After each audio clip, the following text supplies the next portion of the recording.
Annabelle Rook dedicated her existence to rescuing others from the very fate that would eventually claim her. For 20 years, she held the hands of trafficked women, refugees fleeing war, and survivors of domestic servitude.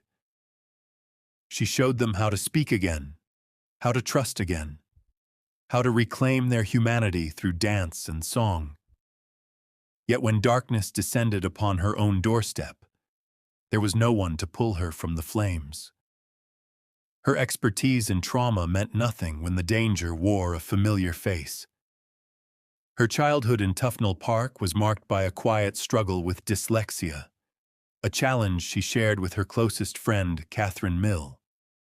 The pair discovered early that they thought differently from their peers, a bond that would define both their futures. Annabelle transformed that feeling of otherness into determination.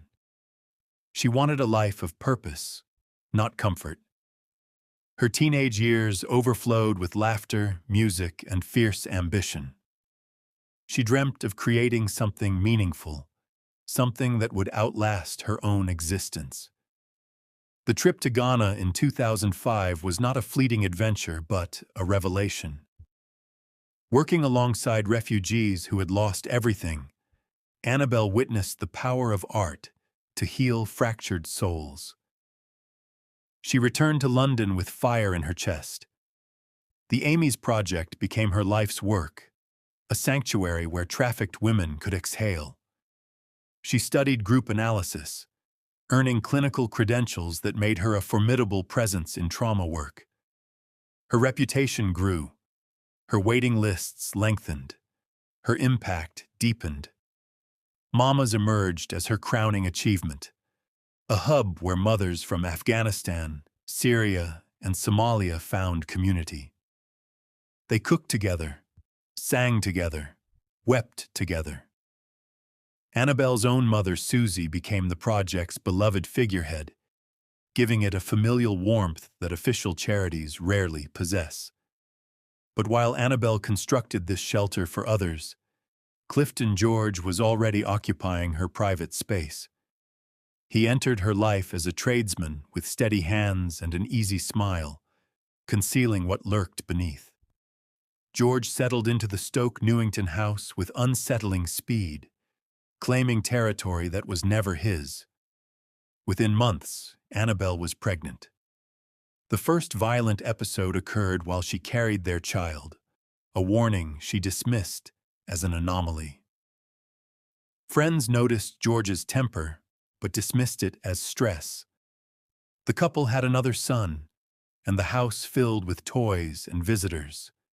Neighbors saw a happy family. They could not see Annabelle shrinking, could not hear the whispers behind closed doors. Her phone contained a diary of dread, entries documenting his eruptions over trivial matters. She chronicled the gaslighting, the silent treatment, the unpredictable rages that could ignite without warning. Her siblings watched her confidence erode like coastline battered by tides. Her father, a man accustomed to courtroom authority, felt powerless watching his daughter tiptoe around her partner. She pleaded with her family to remain silent, knowing confrontation would only escalate George's behavior. They obeyed, and the isolation deepened. Legal advice confirmed what Annabelle suspected. The house belonged solely to her. She began composing a letter she could not bring herself to send, pouring her heartbreak onto paper.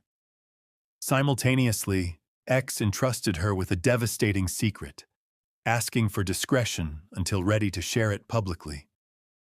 Annabelle attempted to navigate this impossible situation without provoking George. When he learned she had shared X's truth with others, his anger became unhinged, a storm disproportionate to any actual wrongdoing. The fuse was lit. On June 8th, she finally spoke the words she had rehearsed for months. She wanted a trial separation. She offered him money to find a flat nearby.